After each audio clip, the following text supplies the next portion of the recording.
Terima kasih pemirsa, Anda kembali menyaksikan Kominfo Newsroom. Pemirsa, penguatan pengaturan perlindungan konsumen dalam Peraturan Otoritas Jasa Keuangan Nomor 22 Tahun 2023 diciptakan untuk memberikan kekuatan perlindungan konsumen dan masyarakat di sektor jasa keuangan. Namun begitu, masyarakat merasa aturan tersebut belum bisa mengayomi masyarakat. Lalu bagaimanakah OJK menjawab keresahan ini? Malam hari ini kita akan membahasnya bersama Bapak Rudi Agus Purnomo Raharjo selaku Kepala Departemen Perlindungan Konsumen OJK. Selamat malam Pak Rudi, salam sehat. Selamat malam, Mbak Andrea. Ya Pak Rudi, kita langsung ke inti pembahasan yakni terkait perlindungan konsumen. Nah, kinerja industri jasa keuangan ini mulai mengalami peningkatan signifikan saat pandemi COVID-19 di 4 tahun yang lalu begitu ya Pak Rudi. Namun peningkatan tersebut diikuti juga dengan banyaknya perusahaan jasa keuangan ilegal yang bertindak semena-mena dalam penagihan. Nah, kemudian sebagai regulator aturan sektor jasa keuangan, Pak Rudi, bagaimana OJK bisa menempatkan diri untuk mendorong pertumbuhan kinerja sektor ekonomi, tetapi di sisi lain tetap tidak mengorbankan sisi konsumen, Pak Rudi? Ya, terima kasih, Mbak Andrea. Kalau kita lihat, pertama itu kita melihat tugas OJK dulu ya.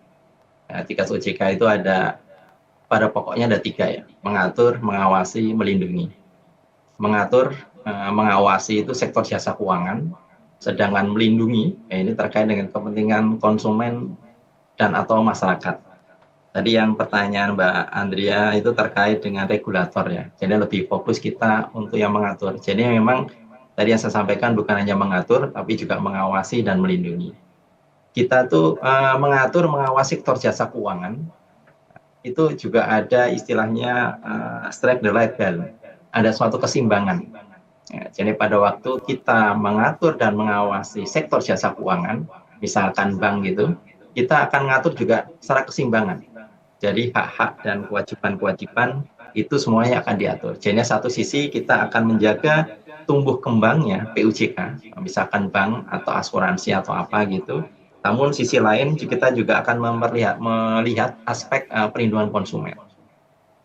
Dan kalau kaitan dengan regulasi yang kita lakukan, kita itu alhamdulillah kemarin di awal tahun 2023, tepatnya tanggal 12 Januari 2023, telah diluncurkan ya Undang-Undang Pengembangan dan Penguatan Sektor Keuangan yang kita singkat dengan Undang-Undang P2SK.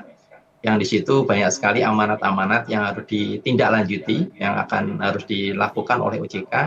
Itu salah satunya itu hak-hak dan kewajiban konsumen, termasuk juga hak-hak, kewajiban dan larangan dari PUJK. Dan di situ kita cantumkan dalam tadi sampaikan Mbak Adria terkait dengan PUJK 22 tahun 2023 tentang perlindungan konsumen dan masyarakat di sektor jasa keuangan. Jadi kalau kita lihat, kita itu meluncurkan PUJK itu sebagai amanat tadi Undang-Undang P2SK. Dan juga kalau kita lihat dari namanya atau tentangnya, PUJK itu juga terkait dengan perlindungan konsumen. Jadi sebetulnya dengan kita mengeluarkan PUJK itu lebih lebih menitik beratkan. Bandulnya itu kita lebih titik beratkan kepada perlindungan konsumen. Dan kalau kita lihat lebih detail lagi, sebetulnya di situ banyak sekali perlindungan-perlindungan yang diberikan pada konsumen. Itu kalau kita lihat hak-hak dan kewajiban-kewajiban konsumen itu sangat banyak sekali sih. Jadi kalau kita tadi ada statement misalkan kita kurang memberikan perlindungan kepada konsumen, ini juga perlu nanti dicermati gitu. Dan tadi sampaikan juga terkait dengan perkembangan industri jasa keuangan ya. Memang kita lihat kemarin pada waktu COVID itu kita agak turun, namun pasca COVID ini kita meningkat pesat. Tadi sampaikan juga adanya perusahaan-perusahaan atau entitas keuangan yang ilegal, kan gitu ya tadi ya. Yang ilegal dan paling banyak itu memang ada 2 itu. Pertama investasi ilegal, yang kedua terkait dengan pinjaman online ilegal. Jadi pinjaman online itu ada yang legal, ada yang ilegal. Nah, yang ilegal ini memang istilahnya kita itu dari kalau untuk yang ilegal-ilegal ini itu di OJK itu ada namanya, dulu dikenal dengan namanya Satgas Waspada Investasi SBI, dulu kan gitu ya namanya, Mbak Andrea ya. Namun sekarang kita ganti namanya menjadi Satuan Tugas Pemberantasan Aktivitas Keuangan Ilegal. Kita singkat dengan Satgas Pasti. Jadi kita lebih fokus kepada untuk pemberantasan aktivitas-aktivitas ilegal tersebut. Dan memang kalau kita lihat itu datanya di tahun 2023 aja Mbak, itu pinjol ilegal yang sudah kita hentikan, yang sudah kita aktivitasnya itu udah 2000-an lebih itu. Jadi aktivitas pinjol legal ini banyak sekali. Jadi kalau kita lihat dari tahun 2018 bahkan ya, di data saya itu ada 6 ribuan itu. Dan di tahun ini, di tahun kemarin 2023 itu ada 2 ribuan lebih. Jadinya satu titik pinjol ilegal itu yang kita tutup gitu, tapi titik lain akan tumbuh lagi gitu. Nah ini kita nggak henti-hentinya, dan ini juga merupakan kerjasama kita dengan Kominfo ini. Karena kan yang mempunyai menutup ya, atau menutup atau aplikasi-aplikasi atau websitenya itu kan ada di Kominfo ya, sehingga kita Iya. melalui Satgas Pasti itu yang ada salah satu anggotanya juga dari Kominfo ini. Terima kasih atas kerjasama ini. Kita kerjasama, berkolaborasi, bersinergi dalam rangka tadi itu melindungi konsumen. Salah satunya dengan menutup aplikasi dari pinjol-pinjol ilegal tersebut.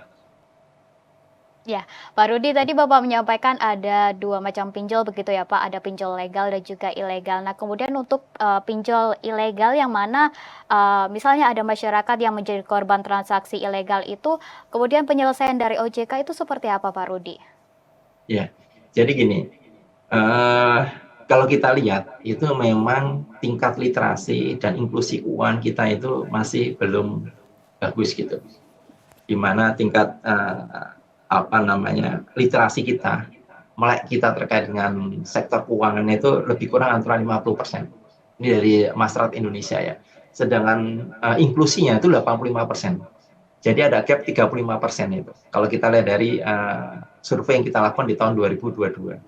Jadi kalau kita lihat di situ Mbak, itu banyak orang terkoneksi, terhubung dengan PUJK atau jadi nasabah bank lah paling banyak gitu ya. Tetapi titik lain tuh mengenai pemahaman masyarakat, konsumen terkait produk dan layanannya itu sangat terbatas. Jadi tadi ada ketimpangan 35% ini suatu tantangan tersendiri bagi kami, dan juga saya mengajak dari Kominfo itu juga melakukan salah satu dengan cara Kak ini melakukan edukasi kepada masyarakat. Dan kalau misalkan masyarakat mau meminjam, ya, minjam pinjol, itu kalau saya pertama harus dilakukan adalah meminta informasi ke kontak 157. Di kontak 157 itu nanti akan terdapat pinjol-pinjol mana yang legal. Itu ada 101 Mbak. Dulu tahun lalu ada 102, dan tahun ini ya tinggal sekarang 101 pinjol yang legal. Nah, jadi kalau mau menggunakan mau minjam ke pinjol, silakan ke pinjol yang legal, jangan yang ilegal. Nah, karena kalau yang ilegal itu pasti itu akan banyak sekali itu dampaknya gitu, nanti ada terkait dengan penagihan dan sebagainya.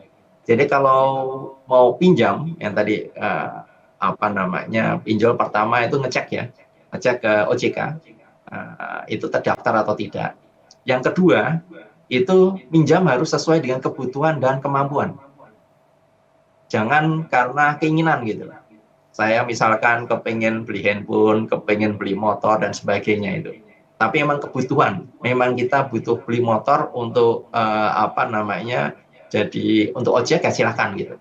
Tetapi memang harus sesuai dengan kebutuhan dan kemampuan. Yang ketiga, itu pinjaman itu untuk yang produktif. Tadi kembali lagi, jangan yang konsumtif, tapi yang untuk yang produktif. Dan yang keempat, ini yang juga harus dicamkan, diperhatikan oleh teman-teman yang mau minjam ke pinjol itu adalah pahami manfaatnya, ya, biayanya, bunganya, jangka waktunya, dendanya, dan juga risikonya. Banyak marketing itu menceritakan terkait dengan biayanya rendah, misalkan bunganya rendah dan sebagainya. Namun sering-sering risikonya nggak disampaikan. Misalkan apa namanya nanti kalau nggak bayar akan asetnya atau barangnya akan diambil dan sebagainya, dan juga misalkan risiko-risiko nanti ada pencemaran nama baik dan sebagainya, ini sering-sering kurang perhatikan oleh masyarakat kita. Dan ini sebagai salah satu edukasi juga nih Mbak Andrea, untuk kita lebih kita melakukan edukasi sosialis ke masyarakat agar tadi kembali lagi tingkat literasi masyarakat kita lebih tinggi. Dan juga kita ada istilahnya 2L Mbak Andrea, ada 2L itu. L yang pertama itu terkait dengan legal. Jadi kalau pinjem harus yang legal. Yang kedua itu harusnya logis. Jadi ya sering-sering imbal hasilnya gitu kalau kita investasi ya, bukan tadi kalau saya pinjol itu harus yang legal. Kalau investasi itu juga harus yang logis gitu. Jangan sampai bunganya misalkan sebulannya 10% gitu, wah, itu akan menempatkan di situ. Nah, itu akan berbahaya gitu. Jadi kita harus pada waktu investasi, pada waktu pinjol juga akan memperhatikan tadi dua hal tuh, yang legal maupun yang logis. Mungkin demikian Mbak. Legal, logis, dan tentunya meningkatkan literasi begitu ya Pak, agar bisa mengetahui daftar-daftar pinjol mana yang ilegal dan juga yang legal, begitu ya Pak Rudi. Jadi ada itu Mbak, tagline-nya kita itu kan 157 gini apa gini? 157, siap Bapak. Telepon. Jadi silahkan telepon ke kita. Kita kalau ada Bapak Ibu sekalian ada pertanyaan atau mungkin ada informasi terkait dengan pinjol ilegal, sampaikan kepada kami ke 157 atau melalui APPK, aplikasi portal pelindungan konsumen. Bisa juga ke WA 081 157 157 157. Ya. Baik Pak Rudi. Nah Pak Rudi, ini banyak sekali ya kasus di lingkungan masyarakat, ada debt collector yang melakukan kekerasan kepada konsumen begitu. Kemudian dari OJK sendiri, perlindungan yang diberikan untuk konsumen seperti apa Pak Rudi? Ya, hal itu juga kemarin kita address juga di dalam PUJK itu Mbak. Di PUJK 22 tahun 2023 itu mencantumkan mengenai debt collector itu kalau namanya konsumen ya, saya yang pertama berharap tadi itu, kalau bisa konsumen itu pada waktu meminjam sesuai dengan kemampuan dan kebutuhannya. Nah, namun kalau ada suatu kondisi-kondisi tertentu sehingga nggak bisa melakukan pembayaran dan sebagainya, itu silahkan datang ke PUJK-nya untuk dinegosiasikan bagaimana cara penyelesaiannya. Nah, biasanya kalau itu nggak dilakukan, itu ada tadi katakan Mbak Andrea itu tadi terkait dengan adanya debt collector yang datang ya. Dan di sini kita di dalam PUJK ini kita ngatur beberapa hal terkait dengan tata cara penagihan di sini. Misalkan itu debt collector itu bisa dilakukan oleh orang bank maupun oleh pihak ketiga, agen itu harus tidak boleh menggunakan cara-cara yang ngancam, kekerasan dan sebagainya. Itu ada itu. Ini kalau saya bacakan itu, yang pertama tuh penagihan itu tidak boleh menggunakan cara ancaman dan sebagainya. Tidak menggunakan tekanan secara fisik maupun verbal, nggak boleh. Tidak kepada pihak selain konsumen. Jadi kalau yang konsumennya misalkan yang ngemplang itu si A, ya harus si A saja, nggak boleh ke orang tuanya, bapak ibunya, atau anaknya, atau istrinya, atau suaminya dan sebagainya, enggak. Terus juga tidak menagih secara terus-menerus dan bersifat mengganggu. Ini ada dalam PUJK tersebut. Terus juga di tempat alamat penagihan atau domisili konsumen. Ini dulu hal-hal ini nggak pernah diatur secara detail. Ini dalam PUJK ini kita detail. Dan juga kita sebutkan juga hanya pada hari Senin sampai dengan Sabtu. Jadi hari Ahad atau Minggu nggak boleh ini. Di luar hari libur nasional dari pukul, ini juga kita atur, pukul 8 sampai dengan pukul 8 malam. Ini waktu sempat. Ini kita atur semuanya itu. Memang di dalam peraturan ini kita ada suatu solusi juga, misalkan bagi konsumen-konsumen tertentu yang seringnya Senin sampai Sabtu sering sulit dihubungi, itu bisa dilakukan juga di hari Ahad atau hari Minggu. namun itu harus berdasarkan persetujuan dari konsumen. Jadi kalau kita lihat ini di sini, kalau dulu itu mungkin di hari Ahad itu debt collector atau apa bisa datang dan sebagainya, di peraturannya nggak boleh. Kalau misalkan telepon di jam 12 malam atau pagi-pagi lagi subuh kita sholat langsung ditelepon nggak boleh. Gitu. Jadi emang di sini lebih apa namanya lebih melindungi kepentingan konsumen. Jadi kalau tadi itu ada statement misalkan apakah kita sudah dalam PUJK ini atau OJK ini sudah melindungi kepentingan konsumen, kalau lihat di Undang-Undang P2SK dan juga dari Undang-Undang dari PUJK 22 tahun 2023 ini kita sudah memberikan perlindungan yang kalau menurut saya yang mencukupi lah, yang memadai untuk kepentingan konsumen. Mungkin demikian, Pak. Ya, ada aturan khusus begitu ya Pak yang harus diperhatikan agar tidak melanggar dari aturan begitu. Ya. Dan Ya, kalau Mbak PUJK tersebut ini kan pelaku usaha jasa keuangan, bisa bank dan sebagainya itu melakukan tindakan-tindakan tersebut akan kita berikan sanksi. Dan untuk tahun kemarin aja, kalau saya lihat dari tahun ini aja dari data yang ada, kita tuh sudah memberikan sanksi itu lebih tahun kemarin aja itu udah 200-an lebih dari kita berikan teguran tertulis, kita berikan sanksi kepada PIJK yang istilahnya yang melanggar ketentuan gitu. Jadi kita selain memberikan ketentuan untuk melindungi konsumen, kita juga kalau ada PUJK yang tanda kutip nggak melakukan tugasnya dengan baik sesuai dengan ketentuan, kita secara tegas juga akan memberikan sanksi kepada PUJK tersebut. ya. Ada sanksi untuk PUJK yang tidak sesuai dengan aturan ya Pak Rudi. Kemudian untuk dari sisi konsumen atau debitur yang tidak kooperatif begitu untuk melakukan pembayaran, apakah ada juga sanksi dari OJK? Ya, saya juga menghimbau tadi kembali lagi ya, kalau bisa pinjam tuh sesuai dengan kemampuan atau kebutuhan ya. Jadi tidak ada permasalahan-permasalahan kemudian hari. Namun kan bukan sering-sering ada beberapa itu konsumen dan suatu kondisi yang pertama usahanya bagus, lancar dan sebagainya itu menjadi terpuruk gitu loh. Nah, untuk kondisi-kondisi kayak gitu ya itu harus melakukan komunikasi ya dengan PUJK-nya. Namun kalau misalkan konsumen-konsumen ini ada konsumen nakal ya. Dan kami dari OJK juga nggak memberikan nggak memberikan panggung kepada konsumen-konsumen yang nakal. Karena prinsipnya kita akan menjunjung secara tinggi ya hak dan kewajiban dari konsumen yang beritikat baik. Kembali lagi konsumen yang beritikat baik. Kalau misalkan tadi itu ada konsumen-konsumen yang nakal dan sebagainya gitu.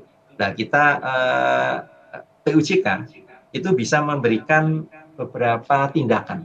Kalau kita lihat tindakan itu misalkan bisa menunda suatu transaksi, bisa pembatasan, penolakan, dan juga mungkin tidak memberikan pelayanan, dan mungkin juga denda sesuai dengan perjanjian. Nah, itu yang bisa dilakukan oleh PUJK. Namun kalau itu karena itu hubungan keperdataannya antara konsumen dengan dengan PUJK, maka itu kita serahkan kepada PUJK untuk apabila terdapat konsumen-konsumen yang nakal. Namun saya berharap besar konsumen-konsumen Indonesia, konsumen-konsumen yang baik, yang punya etikat baik. Ya. Gitu, Mbak. Baik, terima kasih Pak Rudi Agus Purnomo Raharjo selaku Kepala Departemen Perlindungan Konsumen OJK. Terima kasih Pak Rudi telah bergabung bersama kami pada malam hari ini. Selamat sehat selalu. Selamat malam, Mbak. Terima kasih. Selamat malam Pak Rudi. Dan pemirsa, kami akan segera kembali dengan informasi lainnya. Tetaplah bersama kami.